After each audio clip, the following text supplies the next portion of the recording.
Good morning class eight. I think आज की सुबह आपको बहुत ही अच्छी लग रही होगी क्योंकि अब जाड़े आने लगे हैं, शुरू होने लगे हैं, कोहरा छाने लगा है।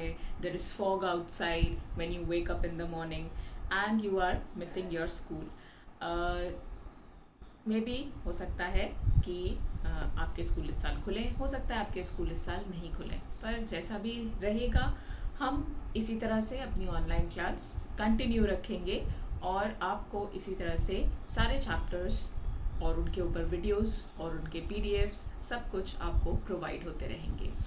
और जैसे कि आज पिछले वीडियो में हमने अपना पूरा चैप्टर फिनिश कर लिया था, ख़त्म कर लिया था, तो इस बार टाइम है कि हम न्यू चैप्टर स्टार्ट करें। न्यू चैप्टर स्टार्ट करने के लिए ये एक इंट्रोडक्टरी वीडियो है उस न्यू चैप्टर का।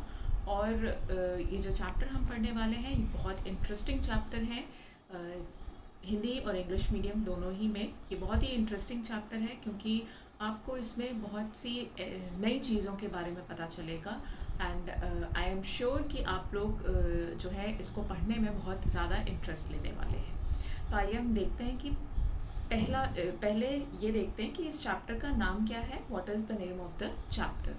तो चैप्टर नंबर 10 है ये इंग्लिश मीडियम स्टूडेंट्स के लिए। This is for English medium students. The name of the chapter is natural environment and human life. This is chapter number 10 and Hindi medium के लिए यही पार्ट संख्या 9 है। आप प्लीज़ कंफ्यूज मत होइएगा विद इंग्लिश मीडियम कि हमारे में डिफरेंट है। आप अगर अपनी बुक्स खोलेंगे तो आपको दिखेगा कि ये पार्ट संख्या 9 है ये आपका। और इसका नाम है प्राकृतिक प्रदेश एवं जनजीवन एक इसलिए क्योंकि आपकी बुक में ही ये चैप्टर्स जो हैं वो दो अलग अलग चैप्टर्स हैं, 1 and 2, 1 और 2। तो आपका ये पाठ संख्या 9 है, प्राकृतिक प्रदेश एवं जनजीवन। पाठ संख्या 10 आपके लिए प्राकृतिक प्रदेश एवं जनजीवन 2 है। तो प्लीज़ कंफ्यूज मत होइएगा। पाठ संख्या 9 है आपकी जो अभी हम कर रहे हैं, प्राकृतिक प्रदेश एवं जनजीवन 1। सो अब जैसा कि हमें आप नाम से ही पता चल रहा है, natural environment and human life, प्राकृतिक प्रदेश एंड एवं जनजीवन से ही पता चल रहा है हमें कि इसमें हम डिफरेंट नेचुरल रीजन्स, वहाँ का क्या एनवायरनमेंट होता है, कैसा वहाँ की जलवायु होती है, क्लाइमेट होता है, और वहाँ के लोग, वहाँ पर लोग कैसे रहते हैं, कैसा उनका पूरा जीवन बीतता है, किस किस चीज़ों पे उनका जीवन निर्भर रहता है, on what things their life depends on. इन सारी चीज़ों के बारे में हम पढ़ेंगे।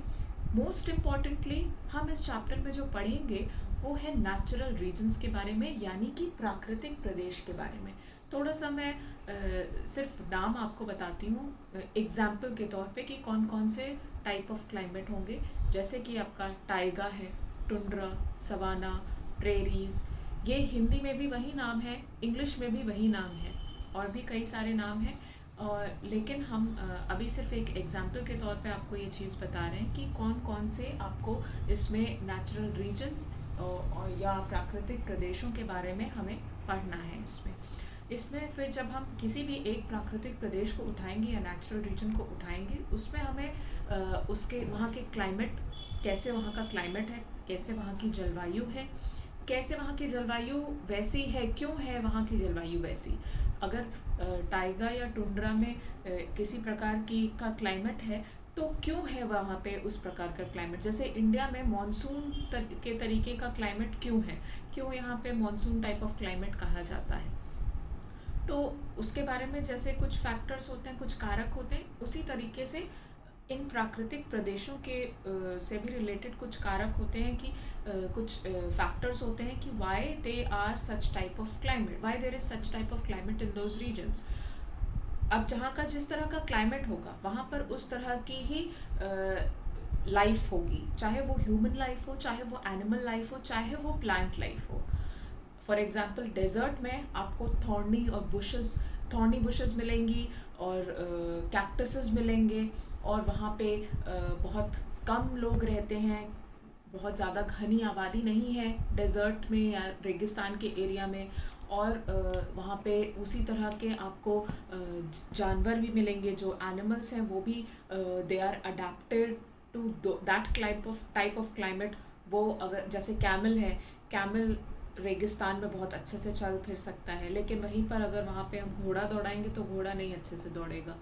तो ये सारी चीज़ों के बारे में हम बहुत ही डिटेल में इस चैप्टर में पढ़ने वाले थे। ये सिर्फ मैं आपको एक इंट्रोडक्शन दे रही थी कि ये किस तरह का चैप्टर है। और मेरी आपसे ये रिक्वेस्ट है कि आप जो है इस चैप्टर की नेक्स्ट टाइम के लिए रीडिंग करें, ताकि आप को जब मैं ये चैप्टर बताऊं तो आपको इस चैप्टर को समझने में आसानी हो सके। क्योंकि ये थोड़ा डिटेल्ड चैप्टर है, इसीलिए मैं आपको ऐसा बोल रही हूँ कि आप इसकी रीडिंग करके ऑलरेडी रखिएगा। जब मैं इस चैप्टर को पढ़ाऊँगी तो आपको इसको ईज़िली समझने में आसानी हो जाएगी। आप बहुत अच्छे से इसको समझ पाएंगे जब मैं इस चैप्टर को ऑनलाइन आपको पढ़ाऊँगी। दूसरी मुझे एक चीज़ आपको ये बतानी थी कि मैं आज जो है वो 3 PDF भेज रही हूँ। लेकिन 3 PDF भेजने का मेरा ये मतलब नहीं है कि आप जो है जल्द से जल्द उसे कंप्लीट कर लें। नहीं, टेक योर टाइम, बहुत ही आराम से। इसलिए मैं कह रही हूँ हड़बड़ी में मत करिएगा, क्योंकि I don't want bad hand writing in your copies. मुझे नहीं चाहिए कि आप एकदम घसीटा मार के लिख रहे हो कि समझ में भी ना आए कि मैं क्या पढ़ रही हूँ उसको। सो maintain your hand writing. I am giving those PDFs to you because I have completed those chapters with you. English medium के 2 PDFs हैं, one for your environmental studies and one for your geography, जो भी हमने previously chapters complete किए हैं।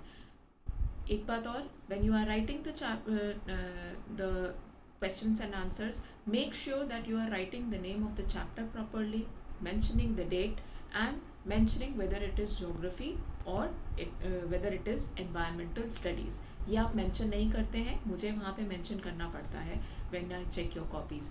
So make sure कि you are mentioning it. और अगर आपने कॉपीज़ डिवाइड करी हैं तो well and good. Environmental education या एनवायरमेंटल स्टडीज़ का आप पार्ट अलग लिख रहे हैं तो वेल एंड गुड।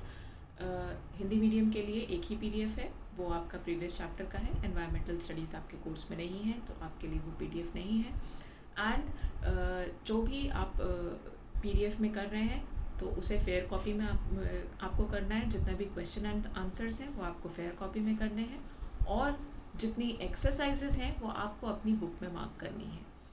एक्सरसाइजेस जो हैं वो कुछ ऑलरेडी आपकी बुक में की हुई थी, फिर भी मैंने आपको उसको बुक में सॉल्व करके दिया है। सो copy down it in your books.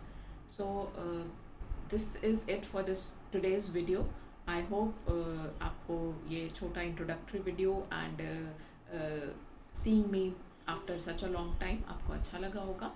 So with this I end my lecture today. Thank you and have a nice day. Stay home, stay safe and stay healthy.